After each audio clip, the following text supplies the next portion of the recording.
All right, so you got your first side catering job, or you are thinking about getting into the catering business, and you're wondering about hiring catering staff. Do you need them? When do you need them? How much do you have to pay them? What can they do for you? In this episode of the Catering Business Podcast, I'm going to talk about exactly this. I am William Morin. I am the owner of Morin Hospitality. I teach people how to get their first high-paying catering client or to start a home-based catering business. Make sure you watch my must-watch playlist. It is in my profile here on YouTube. So, when to hire catering staff? The first thing you need to do is determine whether or not you need help for an event. When you are speaking with your potential clients in the phone conversation, based off of the script I give you back in the paid course, you already have that.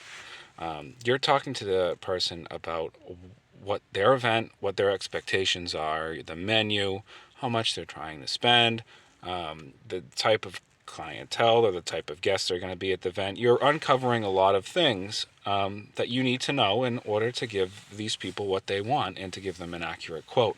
And with that, you're going to figure out whether or not you need to hire staff to help you.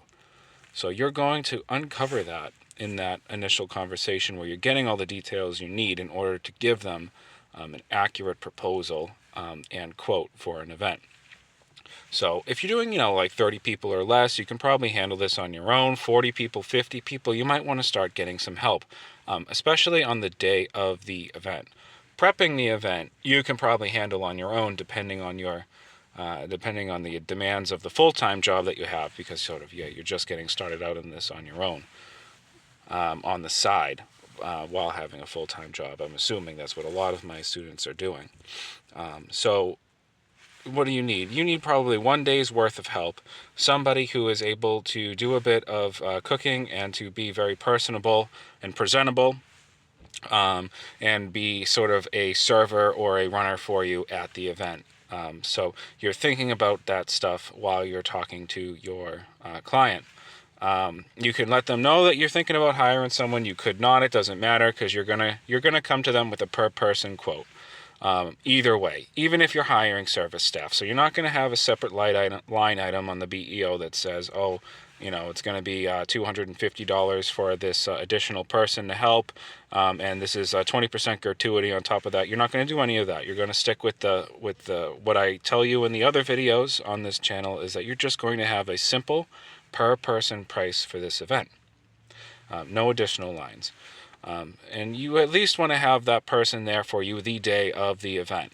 You get them there to help you with the preparations beforehand, get them there to help you bring the food and the stuff to the event, or whatever's left to bring to the event, and have them help you execute the event, and then have them help you clean up the event while you're going to collect the final payment and bring everything back to your home base.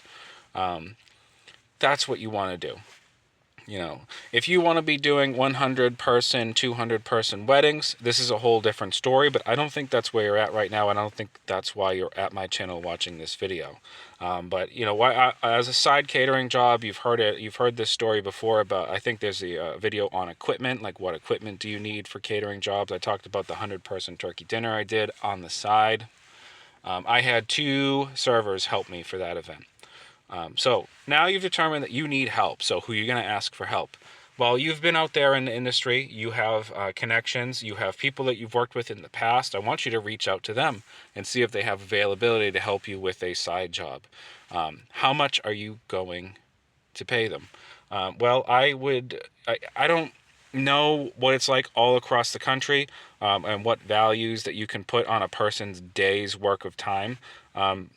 Even if they're only working 4 or 5 hours for you, you really want the best 4 or 5 hours you can possibly get out of someone. So I do recommend paying on the heavier end.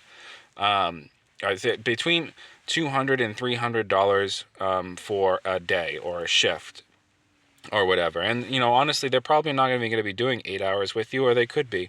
But you want to entice someone to take on their day off, to come and help you, and you're giving them cash. You want to make it worth it for them. And if you think that's too much to offer somebody, then I want you to think of it this way. You have not sent your client this quote yet.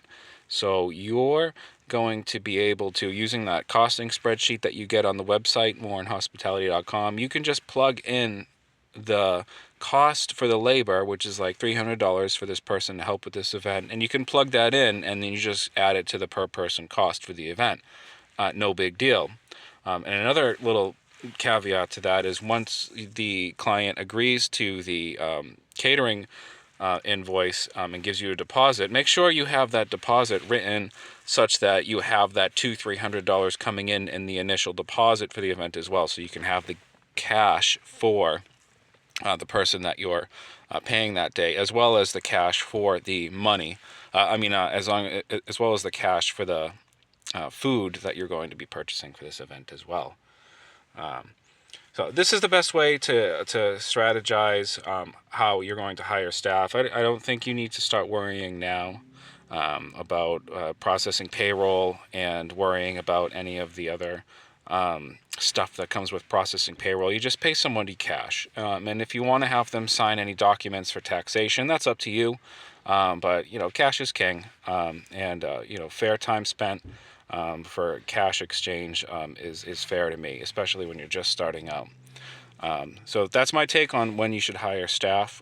If you have any other questions about this, you can leave me something in the comments. I will reply to every single question that you have, as long as it's respectful and it's on topic. If you have any other ideas for videos as well, the things that you want me to explain a little bit more of that I haven't covered here, or I don't cover in the paid course, you can let me know in the comments below. Good luck out there, guys. I'll see you in the next video.